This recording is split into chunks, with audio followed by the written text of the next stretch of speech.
I want to make a quick update and talk a little bit about the Securities and Exchange Commission and Gary Gensler, because Gary Gensler thinks that he has a lot more power than he actually does. Now, if you are an Ethereum investor and you've been watching this channel, you're probably pretty happy because we predicted over a $10,000 Ethereum for the coming bull market, and I still think that's going to happen, to put that out there first and foremost. However, Gary Gensler doesn't seem to want to have that happen, because just yesterday, Gary Gensler officially declared war on Ethereum, trying to go after it as a security. Now, there are two different reasons why this is asinine. The first reason is because Gary Gensler has gone on record for years stating that Bitcoin and Ethereum are both commodities and that they are not securities. So he's actually just going right back on what he said and eating his words, because I think he's getting his butt handed to him on a silver platter by Ripple, Grayscale, Coinbase, Binance, and just about everybody else. And his entire war against the crypto space is not working, so he's kind of going for about whatever he can get because he's trying to land grab as much power as he can. It's not working, and it just makes him look like a fool because he's going back on what he said.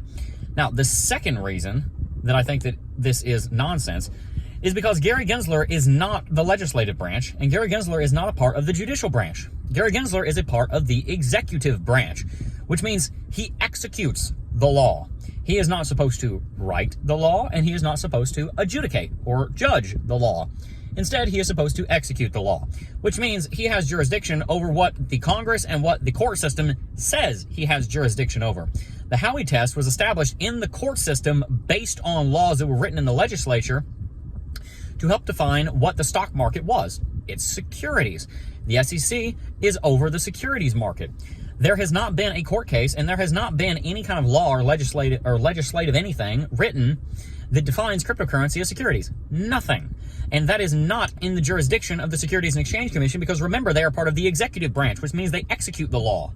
They are the arm of government, not the mind or the heart of government. They are the arm, and they are the hand of government. It is not, therefore, up to Gary Gensler to decide that any cryptocurrencies are securities. He can take it to court, and he can say, I believe X, Y, Z, and the third for X, Y, Z, and the third reason, and he can go before Congress and say, I think that this ought to be put under our jurisdiction, but until it is given to him, it is not his, which is why he keeps making himself look like a fool in front of the court system.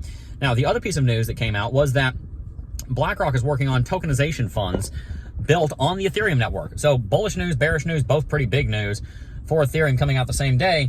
And the way that Ethereum responded, I think, shows a lot about which side the market is going to take. There's very bearish news that SEC is going after Ethereum, and there's very bullish news that BlackRock is going to be building out a tokenization fund built on Ethereum.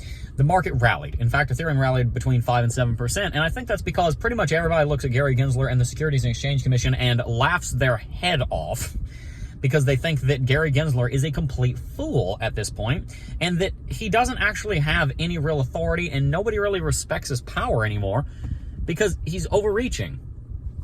So if somebody tells you, no, don't do that, no, don't do that, no, don't do that, no, don't do that, and there's never any consequences because they don't actually have the authority to do what they say they're doing, then it's not really going to go very far. I did something in 5th grade that reminds me of Gary Gensler. I was in the safety patrol. I was that kid. I had the yellow sash and everything. I had the badge. Man, if I had the money, we didn't have the money, but if I had the money, we would have gone to Washington, D.C. It would have been great. If you remember the safety patrol, you will know that in 5th grade, that means you're the police of the school. But all the other kids know that doesn't mean anything. It's just a participation thing. So I remember I was in the safety patrol. I suited up. I put my badge on. I'm ready to go. And this kid's running on the concrete. And I said, stop, in the name of the law, in the name of the safety patrol, stop. You are not supposed to run on the sidewalk. And this kid turned around and laughed at me and said, ha, what are you going to do about it? I kept running. You know why he did that? Because I didn't have any real authority to stop him. The school wasn't going to hand out disciplinary authority to a 5th grader. I mean, come on. And in the same way, whenever Gary Gensler says, that's a security, anybody that knows anything about SEC and about securities, look at Gary Gensler and go, ha, you're not going to do nothing because you have no authority to say that in the first place. And that's what's going to end up happening here, and that's why the market is rallying despite the fact that Gary Gensler has come after Ethereum, even though he originally said that it was a commodity and he's changing his mind. Ultimately, people like Gary Gensler that are trying to overreach and overstep, they're going to change their mind because they're not doing their actions based in integrity. They're rooting their actions based in a power grab, is what it seems to be to me. And so am I worried about this? No. I think Ethereum is still going to go to well over $10,000. Could this throw a wrench in things? It could slow things down a little bit, but I think it'll still end up going on a massive, massive rally. At this point in time, I'm very excited for where Ethereum is going. So let's stay tuned and see what happens. Am I buying Ethereum? Yes, we just purchased some on Monday. Very excited to see where it's going to go. So tell me down below, do you still think Ethereum will rally to over $10,000? Would love to hear your take. Peace.